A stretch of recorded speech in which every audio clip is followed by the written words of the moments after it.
नमस्कार, नेपाल टुडे टाइम्सको कार्यक्रममा तपाईँलाई स्वागत छ। क्यामेरामा यति बेला सुजन अनि तपाईँको साथमा छु म हुँ रबिन सुवेदी। महानायक राजेश हमालका विषयमा एक अन्तर्वार्ताका क्रममा कलाकार दीपाश्री निरौलाले दिएको एक अभिव्यक्तिका कारण अहिले यो विषय निरन्तर चर्चाको विषय बनेको छ। र यो विषय चर्चाको विषय सँगसँगै नेपाली कलाकारिता क्षेत्रमा राम्रै योगदान भएकी, राम्रै छवि बनाएकी दीपाश्री निरौला र उनको समर्थनमा उत्रिएका दीपक राज गिरीप्रति पनि श्रोता दर्शकहरू खनिएको सामाजिक सञ्जालहरू मार्फत हामी त्यो देख्न सक्छौं। नेपाली चलचित्र उद्योगका एक नक्षत्र कुनै समय महानायक राजेश हमालको चलचित्र हेर्नकै लागि भनेर टिकट काट्न त्यो भिड टाउकामाथि टेकेर टिकट काट्नेहरूको त्यो खालको अवस्था रहेको थियो। त्यो अनुभव पनि हामी महानायक राजेश हमालकै मुखबाट सुन्नेछौँ। र यो विषय आउँदै गर्दाखेरि कलाकारिता क्षेत्रमा पछिल्लो समय नेपाली कलाकारहरूले दिएको अभिव्यक्तिका कारण केही कलाकारहरू विवादमा फँसेका छन्।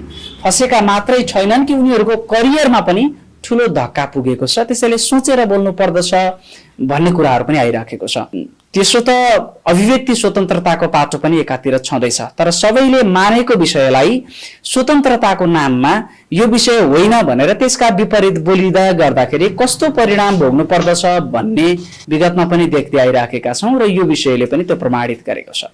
यो प्रमाणित मात्रै गरेको छैन कि नेपाली चलचित्र क्षेत्रका एक नक्षत्र राजेश हमाल महानायक हुन् या होइनन् भन्ने विषयमा पनि कुनै सन्देह छैन भन्नका लागि अझै 2-3 इट्टा थप्ने काम गरेको छ। र नेपाली चलचित्र क्षेत्रका दर्शक श्रोताहरू अझ नयाँ पुस्ता माझमा पनि महानायक भन्ने ट्याग अझ दरिलोसँग बस्न सफल भएको छ। यति बेला म महानायक राजेश हमालसँगको कुराकानी यहाँहरूको माझमा प्रस्तुत गर्दैछु। नेपाली कलाकारिता क्षेत्रमा 30 वर्षीय अनुभव, नेपाली चलचित्र क्षेत्र कुन तरिकाबाट अघि बढिराखेको छ, विवाद रहित महानायक राजेश हमालको जीवनशैली लगायतका विषयमा यहाँहरूको माझमा कुराकानी म प्रस्तुत गर्दैछु। यो कुराकानी अहिले यो विषय चर्चामा आइसकेपछिको अन्तर्वार्ता भने होइन, आजभन्दा 4 वर्ष अगाडिको अन्तर्वार्ता।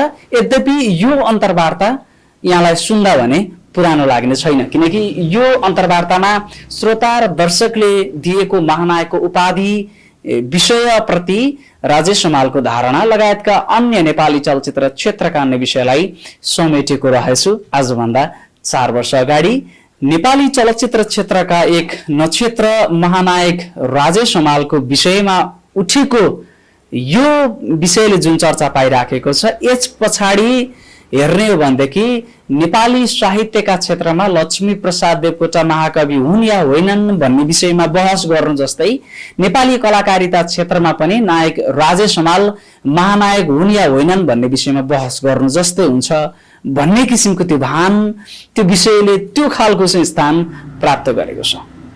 आजभन्दा 4 वर्ष अगाडिको महानायक राजेश हमालसँग लिइएको अन्तर्वार्ताको 24 मिनटको कुराकानी यहाँहरूको माझमा प्रस्तुत गर्दैछु। आउनुहोस् यति बेला यो कुराकानी यहाँहरूको माझमा। हामी चलचित्र क्षेत्रसँगै केन्द्रित रहौँ। जस्तो पछिल्लो समय जुन खालको चलचित्र बन्दै गइराखेको छ, बनिराखेको छ, अनि एउटा जुन खालको चलचित्र हेर्ने दर्शक बनिराख्नु भएको छ, चलचित्र हेर्ने दर्शक एकातिर अनि बनिराखेको चलचित्रदेखि लिएर अहिलेको वर्तमान स्थितिको नेपाली चलचित्र उद्योग कुन रूपमा अगाडि बढिराखेको अनि जुन रूपमा अगाडि बढिराखेको छ त्यो प्रति यहाँको धारणा चाहिँ के छ? होइन, एक त अब चलचित्र समयअनुसार हरेक चिज नै परिवर्तित हुँदै जान्छ होइन। चलचित्र पनि अछुतो रहँदैन, समाज आफै परिवर्तनशील छ। समाजको दृष्टिकोण, स्वाद, भोगाई सबै कुराहरू परिवर्तित हुँदै जान्छ। त्यही हिसाबमा चाहिँ नि त्यो समाजले भोग्ने विषयवस्तुहरू पनि परिवर्तित हुँदै जान्छ। अब चलचित्र पनि त्यही हिसाबले परिवर्तन भएर अगाडि बढिरहेको राम्रो हो, किनकि त्यो भयो भने मात्रै चाहिँ नि यो क्षेत्रले एउटा भनौँ न दूरगामी भविष्य पाउँछ, एउटा दिगो हिसाबले चाहिँ अगाडि बढ्छ।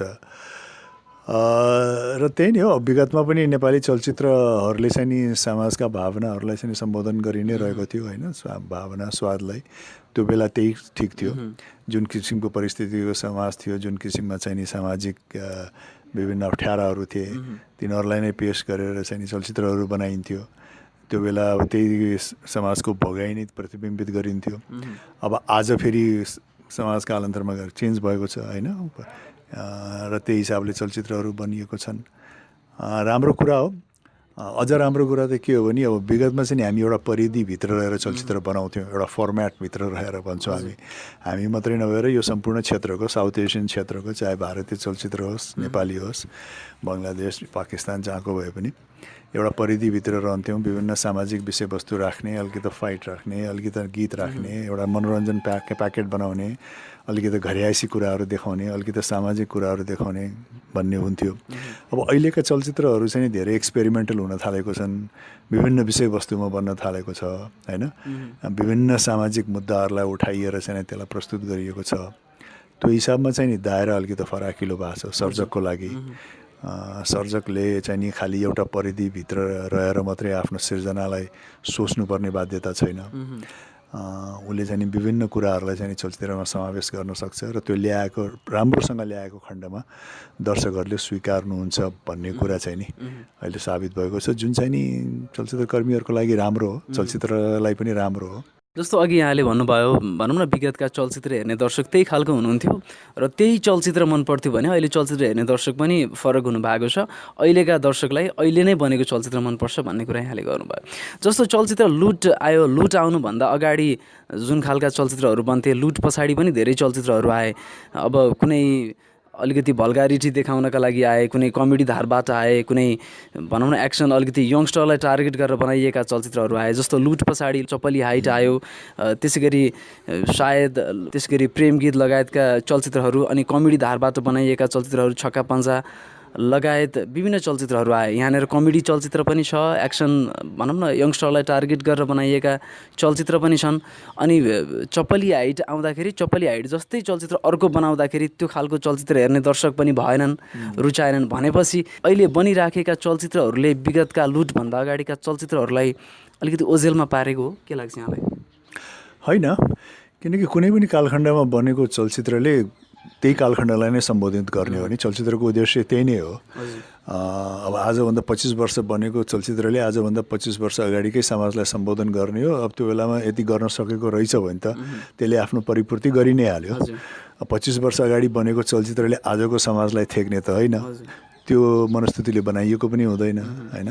त्यस कारण विगतमा बनाएको चलचित्रले आफ्नो समयलाई सही ढङ्गबाट सम्बोधन गरिरहेको थियो र त्यही गरेकै कारणले नै त हामी अगाडि बढ्दै आयौँ नि होइन। त्यो बेलामा चाहिँ नि यदि समाजले चाहिँ नि त्यो कालखण्डको चलचित्रलाई नस्वीकार दिएको भए त अगाडि बढ्न पनि गाह्रो हुन्थ्यो। त्यस कारण हामी अगाडि बढ्दै आयौँ। तर एउटा विडम्बना चाहिँ नि के थियो भने एउटा अवधिमा आएर तपाईँले लुटको कुरा गर्नुभयो, अब या चपली हाइट, त्योभन्दा अगाडि केही एउटा समय थियो जहाँ चाहिँ नि हामीले पुरानो शैलीलाई अलिकति तन्काएको हो कि जस्तो चाहिँ नि फिल भएको थियो। अलिकति चेन्ज हुनुपर्ने थियो तर हामी तन्काइरहेको थियौँ जस्तो फिल भयो। किनकि समाज अलिकति अगाडि बढेको थियो, टेक्नोलोजी पनि अलिकति अगाडि बढिसकेको थियो। तर हाम्रो चलचित्रलाई चाहिँ हामीले अलिकति स्ट्रेच गरिरहेछौँ कि पुरानै शैलीमा भन्ने फिल भएको थियो। र जब एउटा नयाँ किसिमको कुरा आयो र दर्शकले स्वीकार दिनुभयो, त्यसले चाहिँ एउटा नयाँ मोड देखायो कि अब नेपाली चलचित्रहरूमा चाहिँ नि विषयवस्तुलाई चाहिँ नि फेरिँदाखेरि या अर्कै बेग्लै प्रकारले प्रस्तुत गर्दाखेरि पनि त्यो स्वीकार्य हुन्छ भन्ने कुरा त्यसले प्रमाणित गरिदियो। र त्यसपछि चाहिँ नि विभिन्न अन्य विषयवस्तु, अन्य किसिमले चाहिँ चलचित्रहरू बन्ने क्रम अगाडि बढ्यो। त्यो चाहिँ नि राम्रो हो किनकि त्यसले एउटा नयाँ मोड देखाइदियो। तर फेरि विडम्बना के थियो भने जस्तो अघि तपाईँले दुईवटा चलचित्रको नाम लिनुभयो। अब धेरै सर्जकहरूलाई अनौठो के लाग्यो भने यो दुईवटा चलचित्र किन चल्यो त भन्दा एउटामा चाहिँ एउटा नौलोपन, गलत दृष्टिकोण राखेर नौलोपन के देख्नुभयो भने लुटमा चाहिँ मन परी बोलेको छ, ए मन परी बोलेको रुचाएर चाहिँ चल्यो होला भन्ने हो। चपली हाइट किन चल्यो भन्दा त्यहाँ अलिकति नारी संवेदनशीलता, लोग्ने मान्छे स्वास्नी मान्छेको संवेदनशील देखाइएको छ। त्यस कारण त्यसपछिका सर्जकहरू अलिकति अल्छी सर्जकहरूले चाहिँ ए यो छाडा बनेर चल्यो, अर्को चाहिँ नि त्यो संवेदनशीलतालाई चाहिँ सम्बोधन गरेर चल्यो। अब त्यो दुईटालाई मिक्स गऱ्यो भने त झन् बम्पर बन्ला भनेर त्यसपछिका चलचित्र चाहिँ लगातार अलि भल्गर किसिमका, अलि मन परी बोलेको झन् चाहिँ नि गरियो। अब त्यो चाहिँ नि अलिकति अल्छी चाहिँ सर्जकहरूकै कुरा हो। उहाँहरूले त्यो दुईवटा चलचित्र एउटा पाठ चाहिँ नि के सिक्नु पर्थ्यो भने अब चाहिँ नि नयाँ नयाँ विषयवस्तुमा बनाए पनि नयाँ ढङ्गले प्रस्तुत गरे पनि जुन पहिलाको एउटा फर्मेट थियो त्यो भित्र नरहेर त्यो दायरा फराकिलो गराएर बनाए भने पनि चल्दो रहेछ। लुट एउटा विषयवस्तुमा बन्यो, अब हामी अर्को विषयवस्तुमा किन नबनाउने भनेर जानुपर्ने थियो।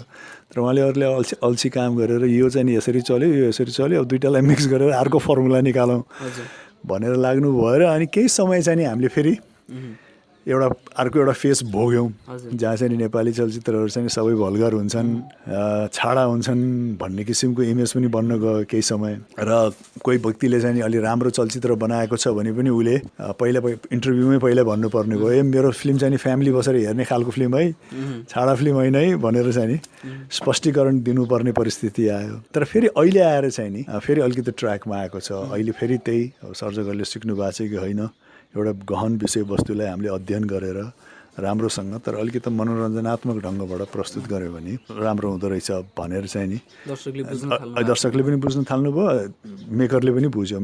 मोस्ट इम्पोर्टेन्ट त मेकरले बुझ्यो। र अहिले त्यही नै हो। अहिलेको हेर्दाखेरि मेरो कन्क्लुजन चाहिँ के छ भने आखिर नेपाली दर्शकहरूले नेपाली चलचित्रबाट नेपाली भावनाकै अपेक्षा राख्नुहुन्छ क्या। आफ्नै नेपाली भावना, नेपाली शैली, नेपाली जनजीवनका मुद्दाहरू, आफैले भोगिरहेका कुराहरू नै चलचित्रमा प्रस्तुत हुन् भनेर चाहनुहुन्छ। तर एउटा राम्रो प्रस्तुतिमा, राम्रो कलाकारितामा, एउटा राम्रो टेक्निकली पक्षहरू अँगालेर ती कुराहरू आइदियो भने राम्रो हुन्थ्यो भन्ने नै उहाँहरूको सोच छ। र त्यस्ता चलचित्रहरू जति पनि आछन् र ती मुद्दाहरूलाई अलि मनोरञ्जनात्मक ढङ्गबाट यदि ढालिएको छ भने, कसैमा अलिकति गम्भीर विषयवस्तुलाई पनि अलिकति रमाइलोले, ठट्टालुपनले, मनोरञ्जनात्मक हिसाबले प्रस्तुत गरिएको छ भने ती चलचित्रहरू चलेका पनि छन्। त्यस कारण अहिले चाहिँ नि फेरि एउटा राम्रो फेजबाट हामी गुज्रिरहेछौँ जहाँ चाहिँ नि सर्जकले पनि एउटा गम्भीर भएर सोचिरहेको छ। हामीले अलिकति एउटा दिशा पनि पाइरहेछौँ कि नेपाली चलचित्रबाट नेपाली दर्शकले अपेक्षा गरेको चाहिँ नि आखिर नेपाली जनजीवनकै भावनाहरू रहेछ, चाहे विदेशमा बस्ने नेपाली होस् चाहे यहाँ। तर राम्रो एक्टिङ, राम्रो प्रस्तुति, राम्रो टेक्नोलोजी र फेरि गम्भीर विषयवस्तु भनेर एकदम पाठ सिकाउन लागेको एकदम डकुमेन्ट्री टाइप पनि फेरि हुँदैन चलचित्रमा। मनोरञ्जनात्मक पाटो पनि हुनुपर्ने हुन्छ। त्यस कारण त्यसलाई चाहिँ नि अब समेटेको छ। र अहिले चाहिँ नि अब यो फेजमा म भन्छु एउटा सर्जकको लागि चाहिँ नि यो क्षेत्र अलिकति मौलाएकै छ। अब अहिले सच्चा सर्जक हुनुहुन्छ भने तपाईँले विभिन्न सोच, विभिन्न उसमा बनाउन सक्नुहुन्छ। भनेपछि चलचित्र युगदेखि युगसम्म बाट भनौँ न, देउता, सिमाना, जुनतारा, जय शिवशङ्कर, होइन, बाटो मुनिको फुल, त्यस पछाडि मुखौटा र अहिले बिजुली मेसिनसम्म आइपुग्दाखेरि के रहेछ नेपाली चलचित्र उद्योग? अनि कस्तो कस्तो चलचित्र हेर्ने दर्शक चाहिँ भनौँ न सबै कुराहरू बुझ्नु भयो 1994 कसरी? अझ अगाडिमा त 1989 देखि अब 26-27 वर्ष भयो। 26-27 वर्षमा त विभिन्न कालखण्डबाट गुज्रियो नि होइन। चलचित्रहरू पनि गुज्रियो, नेपाली समाज पनि गुज्रियो होइन। 27 वर्षको अवधिमा नेपाली समाजले पनि विभिन्न चोटि कोल्टो फेर्दै गइरहेछ। 27 वर्षको अगाडिको नेपाली समाज र आजको नेपाली समाजमा धेरै परिवर्तन छ। जीवनशैलीमा, दृष्टिकोणमा, स्वादमा, हेराइ बुझाइ सबै परिवर्तित भएको छ। र पहिला सुरुवातमा चलचित्र गर्दाखेरि चलचित्रलाई नेपाली समाजले अर्कै किसिमले गहन गर्थ्यो होइन। चलचित्र हेर्ने भनेको एक किसिमको उत्सव जस्तो पनि हुन्थ्यो, एउटा नौलोपन पनि हुन्थ्यो, मान्छेमा अर्कै किसिमको एक्साइटमेन्ट थियो, उत्साह थियो।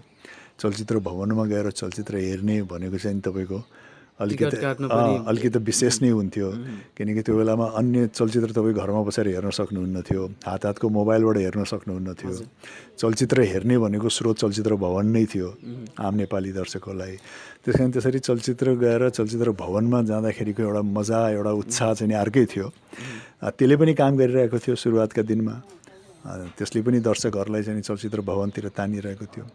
अब आजको घडीमा चलचित्र हेर्नकै लागि चलचित्र भवनै जानुपर्छ भन्ने छैन होइन। मान्छेको हातमा चलचित्र छ, घर घरमा चलचित्र छ। यदि राम्रो विषयवस्तु भयो, साँच्चै नै त्यसले आकर्षित गर्यो भने मात्रै टिकट काटेर चलचित्र भवनसम्म दर्शकहरू दुःख गरेर जानुहुन्छ। त्यस कारण अहिले कन्टेन्ट असाध्यै राम्रो हुनु पनि जरुरी छ, त्यो चुनौती छ। पहिला चाहिँ नि फलानु हामीलाई मन परेको छ, फलानु किसिमको कथावस्तु मन परेको छ भनेपछि ल आज सिनेमा हेर्न जाउँ न त भन्यो। बजार गएको बेलामा पनि ल सिनेमा हेरेर फर्कौँ भन्ने हुन्थ्यो होइन। त्यस कारण विभिन्न फेजबाट गुज्रियो। चलचित्र पनि त्यही विभिन्न फेजबाट गुज्रेको थियो। सुरुवातका दिनमा जुन दर्शकहरूले चाहिँ नि भनौँ न उत्साहित भएर नेपाली चलचित्र हेर्नुहुन्थ्यो, त्यो उत्साह चाहिँ नि अब समयअनुसार अलिकति कम चाहिँ नि अवश्य पनि भएको छ। अब सुरुवातका दिनमा मेरै चलचित्र हेर्न पनि दर्शकहरू असाध्य उत्साहित हुनुहुन्थ्यो। हलमा भिड भएर लाठी चार्ज हुन्थ्यो तपाईँको होइन। मान्छेमाथि मान्छे टेकेर एकदम टिकटहरू काट्ने हुन्थ्यो, हेर्ने हुन्थ्यो। कलाकारलाई रुचाइएको कलाकारको प्रति चाहिँ नि असाध्यै ठुलो क्रेज पनि हुन्थ्यो। अझ म आइसकेपछि त अब मैले बोलेका संवादहरू यस्तोबाट पनि धेरै प्रभावित हुनुहुन्थ्यो।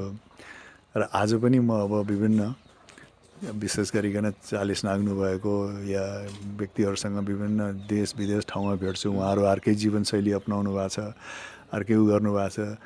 तर विगतमा चाहिँ नि मेरो चलचित्र हेर्दाखेरिको अनुभव चाहिँ अझ ताजै छ उहाँहरूमा। यहाँले यो भनिरहँदाखेरि चलचित्र हेर्ने दर्शक जुन अहिले चलचित्र हेर्ने दर्शक फरक भए पनि भनौँ न यङ्स्टरलाई टार्गेट गरेर बनाइएका चलचित्रहरू भए तापनि राजेश हमाल भने चाहिँ नेपालको भनौँ न महानायकको दर्जा पाइसकेको र चलचित्र चलोस् नचलोस् त्यो आफ्नो ठाउँमा छ। तर व्यक्ति भने चाहिँ र हिरो भने चाहिँ राजेश हमाल नै हो भन्ने चाहिँ धेरैले भन्नुहुन्छ। होइन त्यो अब त्यही हो। अब यतिका वर्ष चलचित्र गरिरहेको छु होइन। यतिका वर्ष चलचित्र गर्दाखेरि जुन एउटा दर्शकहरूसँग एउटा भनौँ न स्नेह मायाको एउटा सम्बन्ध गाँसिएको छ। र प्राय अब नेपाली दर्शकहरूसँग एउटा उमेरमा पुगेका दर्शकहरूसँग चाहिँ नि कहीँ न कहीँ गएर विगत उहाँको चाहिँ नि कुनै न कुनै कालखण्डमा मेरो चलचित्रसँगको अनुभव कहीँ न कहीँ गाँसेको छ।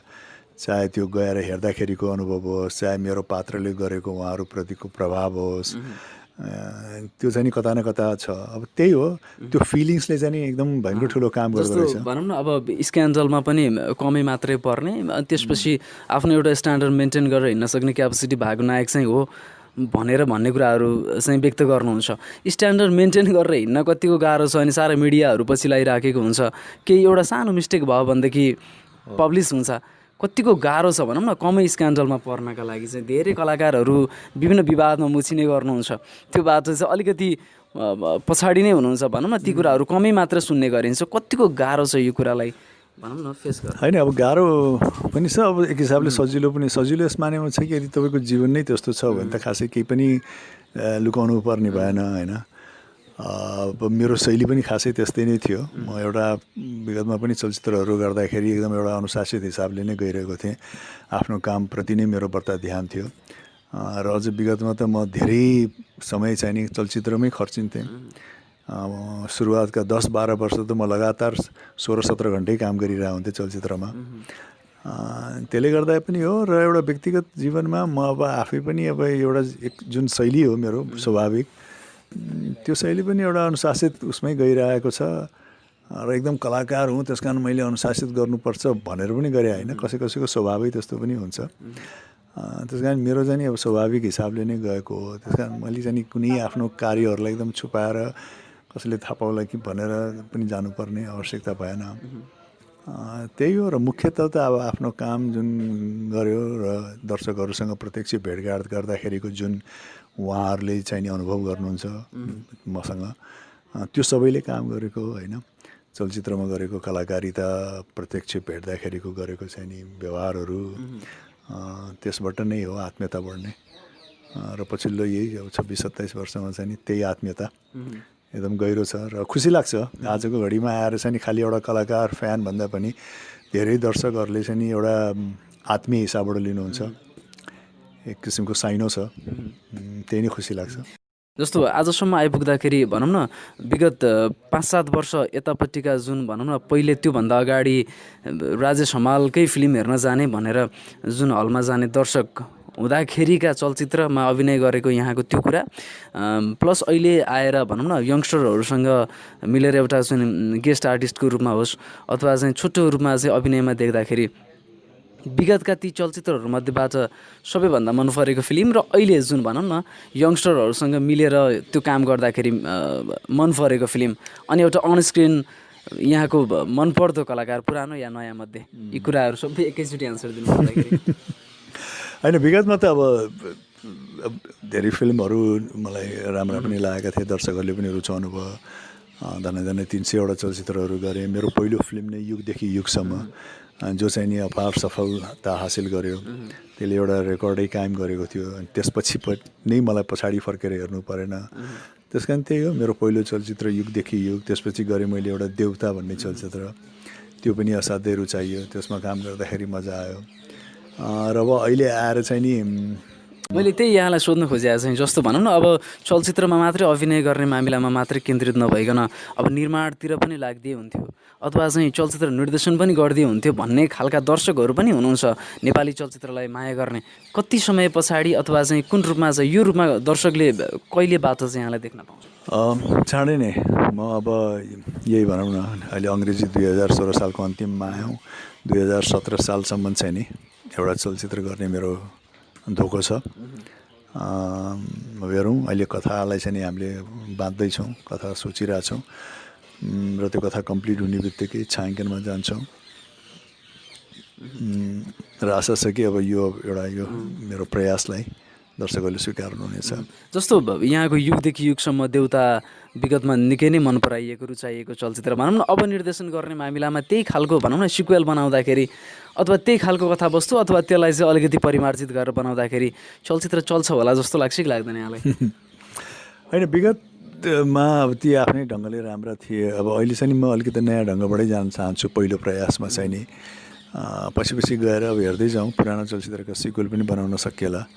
तर अहिले पहिलो प्रयासमा चाहिँ नि अहिले नै जुन नेपाली समसामयिक मुद्दाहरू छन्, भावनाहरू छन्, त्यसैलाई लिएर चाहिँ एउटा कथा बनाउन चाहन्छु। र अहिलेको यो माहौल चाहिँ नि भने जस्तो सर्जकको लागि चाहिँ दायरा असाध्यै फराकिलो भएको छ। कलाकारिताको पक्षबाट होस् या निर्देशकीय पक्षबाट होस्, त्यसले गर्दाखेरि चाहिँ नि। तर अहिलेको चुनौती पनि छ, किनकि अब चलचित्र निर्देशन गर्नु त्यति गाह्रो छैन, तर सफल निर्देशन गर्न चाहिँ नि गाह्रो छ। सफल निर्देशकको लागि चाहिँ नि धेरै गहिराइमा विषयवस्तु पनि बुझ्नु पर्यो, त्यही अनुसार प्रस्तुत पनि गर्नु पर्यो। त्यहाँ चुनौती प्रशस्त छ। कुनै ताका अब राजेश हमालको विवाह कहिले हुन्छ भन्ने प्रश्नले यहाँलाई निकै नै अप्ठ्यारोमा पार्थ्यो। अहिले त्यस्तो खालको कुनै प्रश्न आउने गरेको छ या छैन पछिल्लो समय? अब त्यसलाई त अब टुङ्गो लागिहाल्यो। अब बच्चा कहिले भन्ने चाहिँ छ, अब त्यो हेर्दै जाउँ कहिले होला। हुन्छ, यहाँसँग कुराकानी गर्न पाइयो खुसी लाग्यो। अब भनौँ न, यहाँले निर्देशनमा पनि लाग्छु, निर्माणमा पनि लाग्छु भन्ने कुराहरू त व्यक्त गरिसक्नु भएको छ। जुन अहिले बनिराखेको चलचित्रहरूप्रतिको दृष्टिकोण पनि यहाँले व्यक्त गरिसक्नु भयो। अब भावी दिनमा अझै भनौँ न यस्तो खालको चलचित्र भयो भने चाहिँ पक्का दर्शकले रुचाउनुहुन्छ भन्ने मामिलामा कुन रूपबाट प्रस्तुत हुने जमर्को गर्दै? अनि नेपाली दर्शकहरूले अब चाहे नेपालको होस् चाहे विदेशमा बसेका नेपालीहरू, उहाँहरूले चाहने चाहिँ नि नेपाली भावना शैली नै प्रतिबिम्बित होस् भन्ने हो।